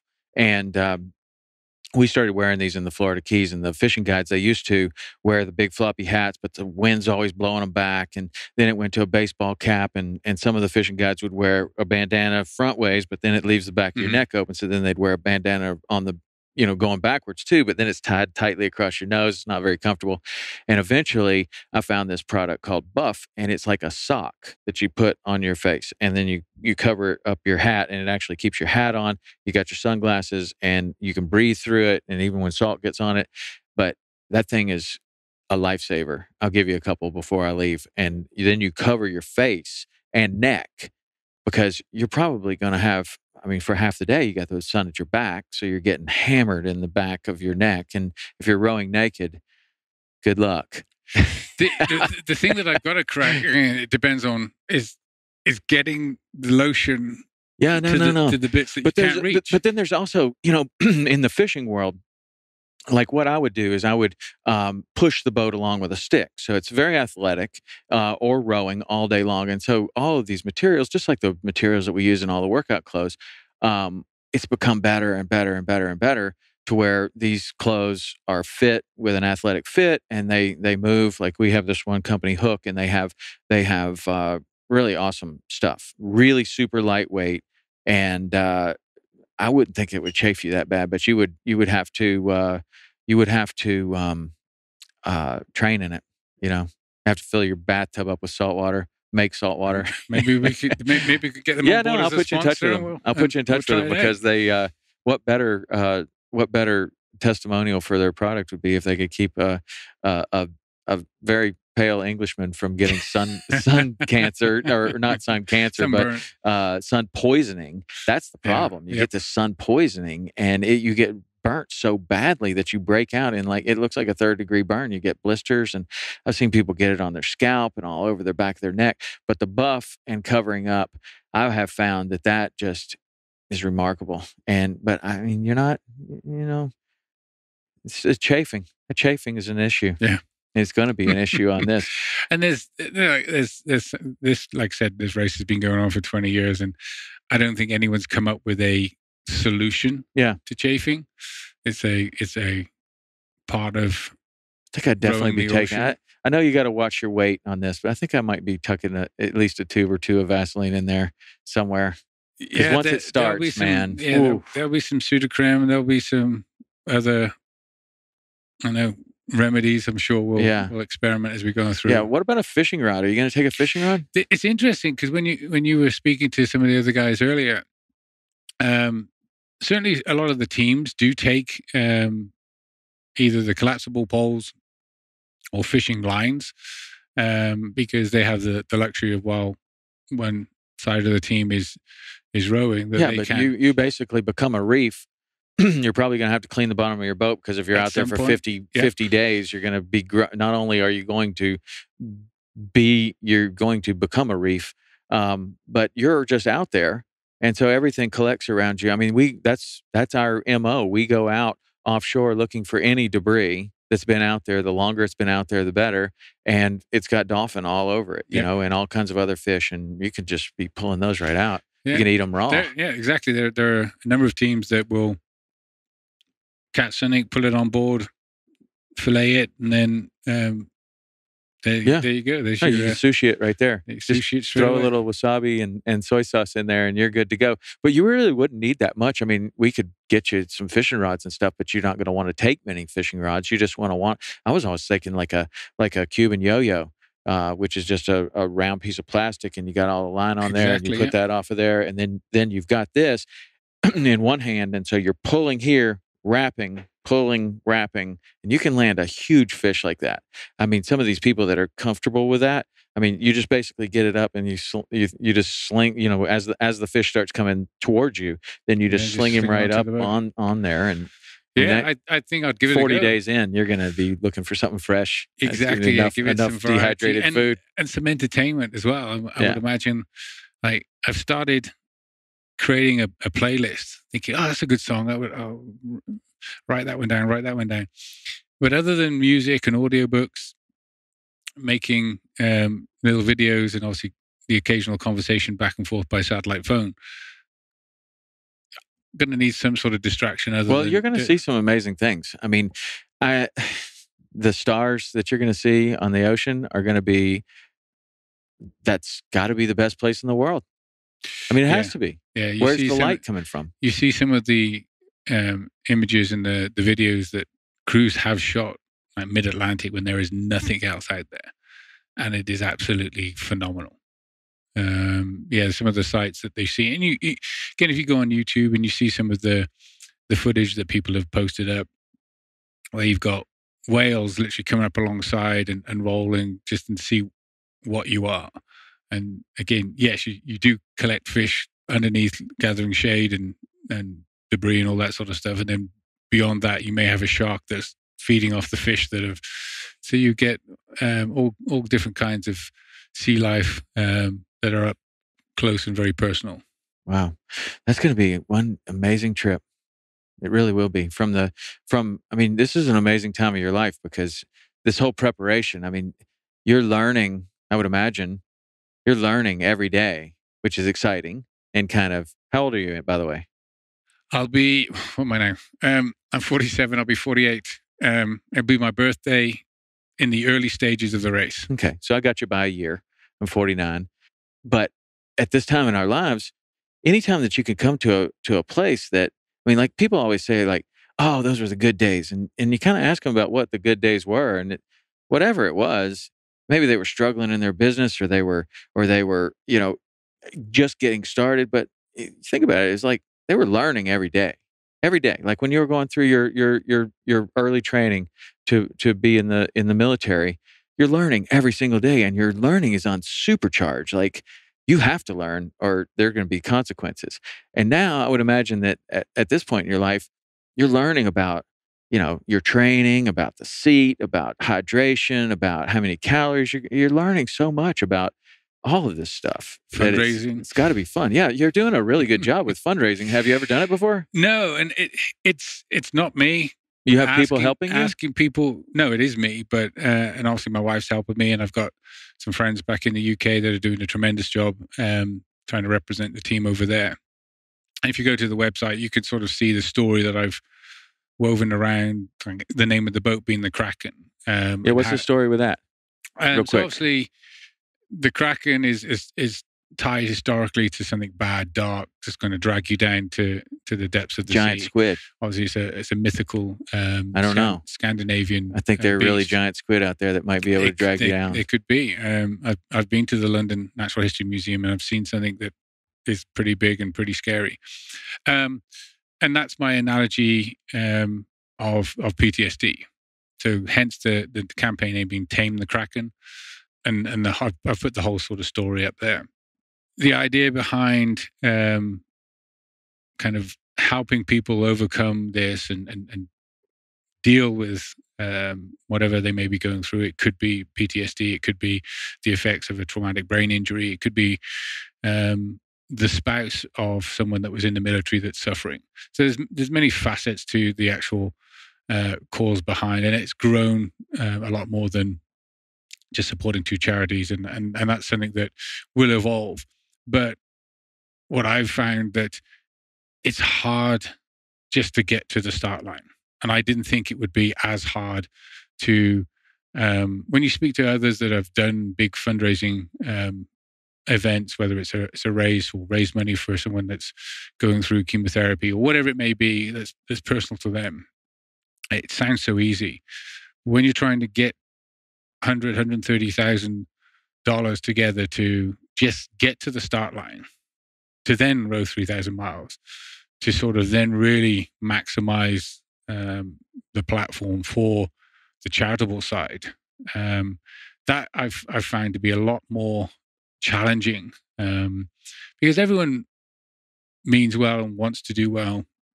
And those that have supported it up to this point have done a fantastic job just getting the word out and donating themselves. And the companies that have come on board have been great.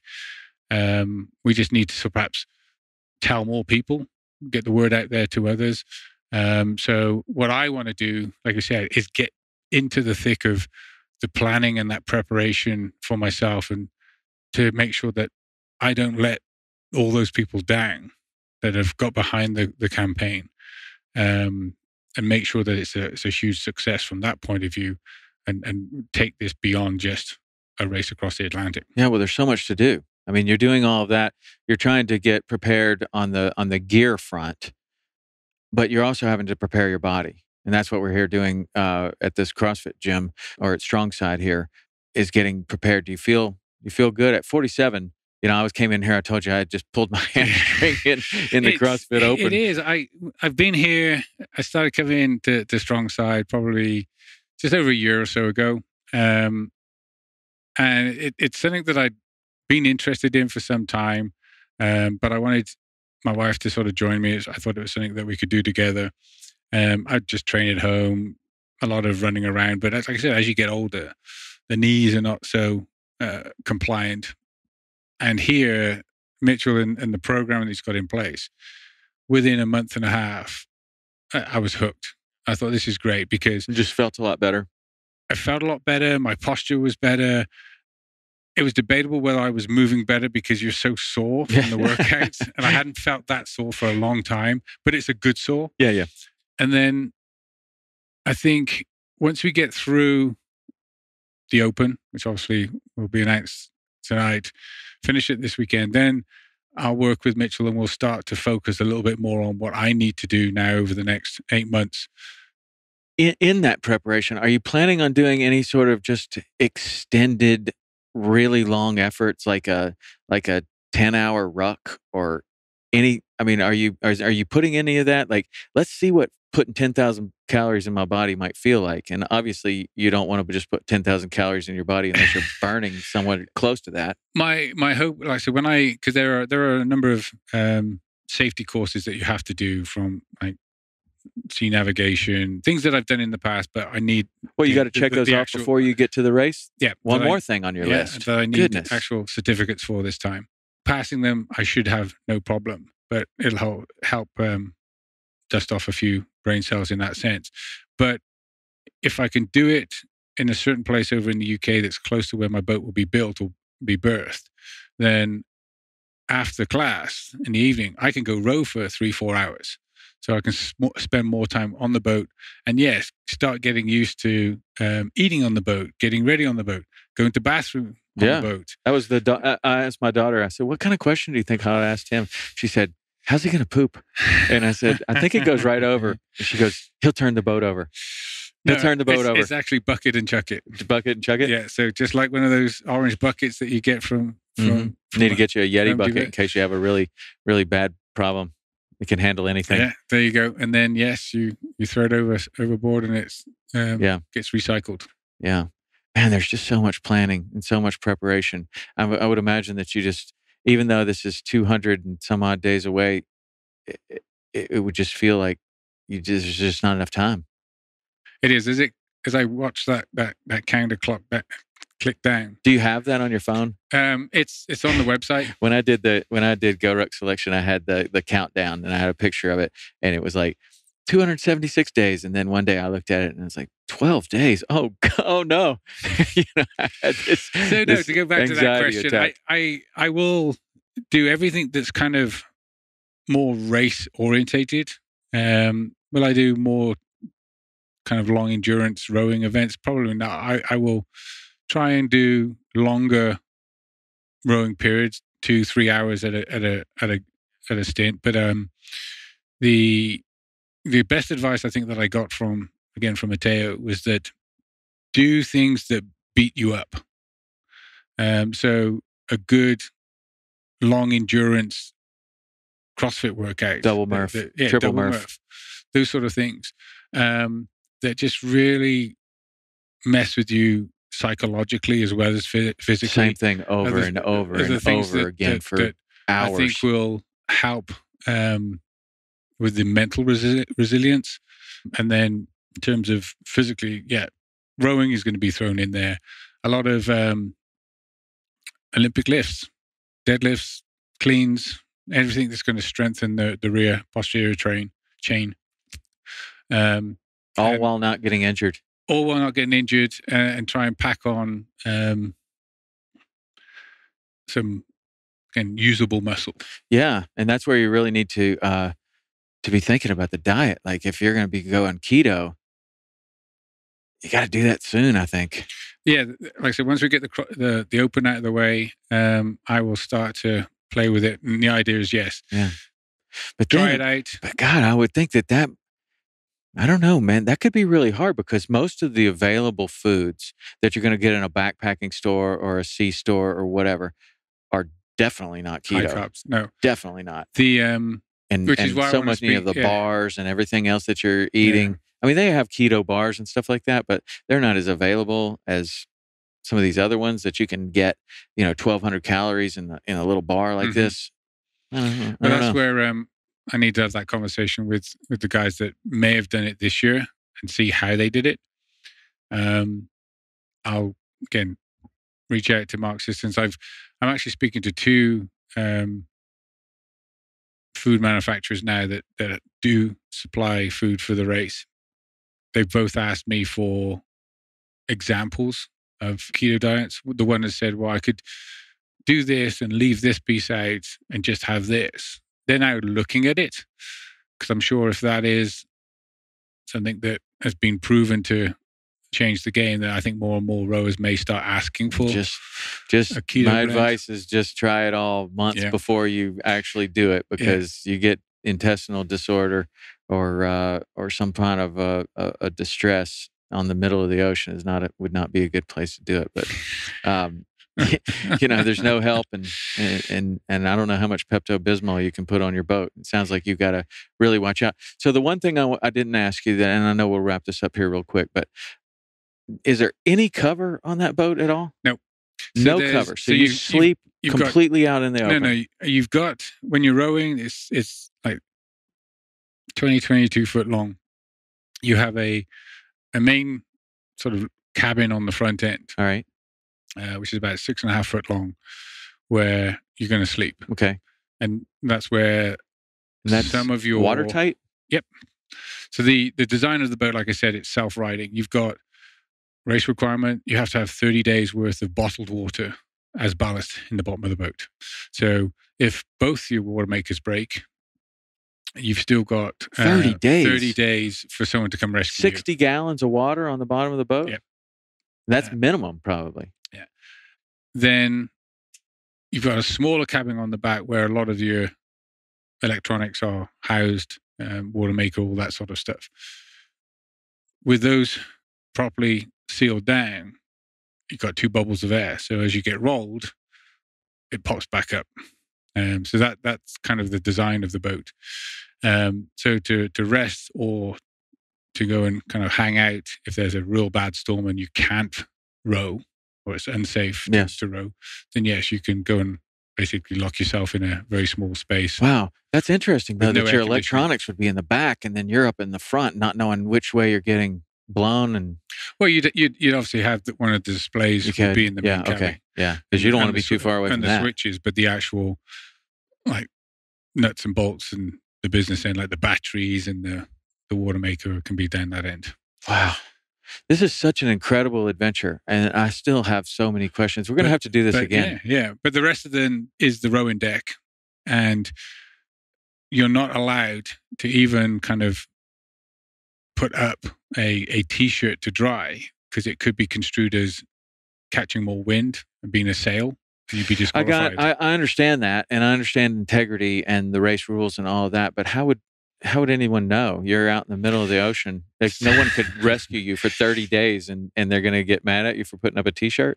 Yeah, exactly. But you do have 2 yachts that follow the flotilla, and they will try to get to every boat at some point just to check on them. And obviously they are your part of the safety should you have an issue. What would happen if they saw that somebody had a sail up? You're disqualified? Yep. Are they still going to give you support though? Yeah, they'll. You can't win the race. Yeah, you can't win the race. You can't place, and you can still do the crossing, and it's a personal victory, but you wouldn't be then in the. Man, this is an interesting race. I've never heard of this. Because there are some people that have genuinely got into issues. Maybe their rudder has broken, and then their spare rudder has broken, and it's an easy fix, but it requires a new rudder pin that they have. They don't have it. So they elected to say, yeah, we'll take the assistance, fix the rudder, and continue the crossing. Right. But we can no longer participate in the actual race. Fair enough. So that happens. Yeah. Because obviously there's a lot of people that have got them to the start and are supporting them as well as their own charity. And if it's something as simple as that, then obviously, if I was in that situation, it was something that I would do. Yeah, of course. What's the alternative?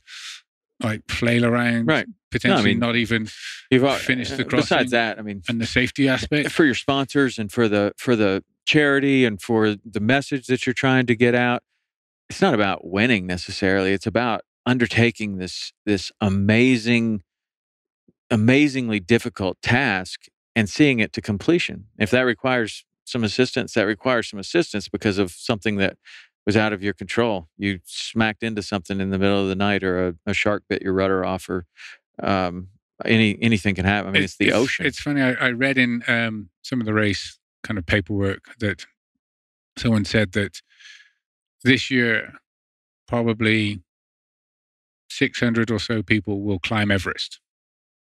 A few thousand will run a marathon. Tens of thousands will run a 10K.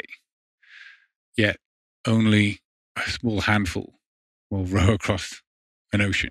Only a small handful even had the idea that thought it was a good idea. Yeah. Even less than that are actually going to do it. So, more people have been into space than have rowed solo across the Atlantic. Wow. I think it might be better solo. I can't imagine. It's one of the things my wife said, that now that kind of the option of going as a pair was taken away, it's probably now to my advantage, because she knows me that I work better when I'm on my own timeline and I don't have to worry about someone else. So I can work my own routine. And I know. So say you meet your goal, 50 days with one other person. That's tough. Really tough.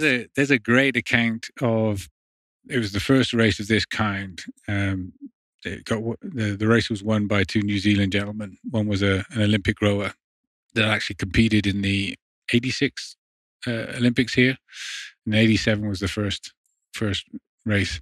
And it wasn't until his partner was killed in a plane accident that it sort of came out that at one point during their crossing, it came close to him, like blows, and he's going to throw him overboard. He almost killed him in the middle of the ocean. There were periods of time where they didn't speak for days on end because of a disagreement over one thing or another. It's easy to do. I mean, 50 days. I don't know. I don't care how much you love somebody. 50 days is a lot on a 22-foot boat. The one thing that they do have in common is they're going for the same goal of reaching the end. But I'm sure that gets a little muddy at times. But I don't know. Solo is definitely extremely challenging in so many ways. But you do eliminate the problem with someone else. Now you just have to deal with the voice inside telling you that. But I mean, even then, once you get far enough away, and I'm sure you haven't probably figured out exactly where that is now, but I mean, it's like no turning back now. At that one point, it's like, well, okay, I'm over halfway, so it's easier to finish than it is to. So even if I quit now, I'm going to quit on the other side. Oh yeah. Then there will be no quitting. As soon as I row out of La Gomera Harbor, that's it. Yeah. That the boat has to be. Well, you have a strong why, and I think that the reason that you're doing this and the purpose is incredibly important. And the PTSD, that's tough, man. And we over the years we've done television shows with this one organization called Project Healing Waters, which is doing some similar work with veterans through fishing, trying to get them to just realize that there's some support out there mostly. And then also I'm a part of this organization in Chattanooga, just on the board of it, that this other guy created called Operation Freedom Dogs. And they supply rescue dogs to veterans with PTSD, and then they bring them together, and then they go through this whole process of training with the dog, and then have the dog with them. And that whole training process is huge, because it brings a group of them together, and they might pass through 5 or 6 dogs. So there's 5 or 6 veterans that are now talking to one another, and then they take the dogs through. And then the whole deal is that those people come back and mentor the next class coming through. And then they're always a part of this. And then it becomes this kind of brotherhood or fraternity of sorts, where they're not only are they getting help from the dog, but they're also entering this community, and they realize that other people do care. And I just think that's probably the most important cause we could, I don't know, if I was going to row across the Atlantic, that's probably what I'd pick too. I mean, just it's so important. All these people fight for our freedom and all the freedoms we enjoy, and then sometimes they come home and really have some serious issues, which you're very aware of. That's really what you're doing this for, right? Exactly. Yeah. And again, I don't have all the answers. I don't know all the statistics. I just know that more should be done. And if we can start to connect people with those that have the resources or want to help with those that need the help, something good will come out of it. And if we can start to create that community, like you said, that camaraderie, and build upon that community and get people connected, then I think we can start to see some positive change. Yeah. Well, I wish you the best of luck with it. And I really appreciate you sitting down. I still have about 10,000 other questions of how you're going to do things, but maybe before you go, we could do another one. Absolutely. Or certainly when you get back. Yep. We'll do. All right. Thanks, Tim. Thank I you. appreciate it, man. Good luck. Hey, everybody. Thank you so much for listening to the show. I hope you got something out of that. Got just a little bit of news. We have started a weekly show that is designed to be up-to-the-minute videos of what's happening this week, mostly in the Florida Keys, but also in other places that we fish as well. We'll be putting that out every week, and the best way to find that is to subscribe to the YouTube channel, YouTube/Saltwater Experience. Search Saltwater Experience on YouTube. Subscribe to that channel, and you will get updates of when a new video is published. I've also figured out how to put the podcast on YouTube, finally. A lot of people like to put that window behind other things they're working on and listen to the podcast while they are working. So we now have that for you, and there is a playlist called Podcast. There's a playlist called Weekly Show. You can go and see all the new videos that we're putting up there. Started a new email address specifically for this show, and that is podcast@saltwaterexperience.com.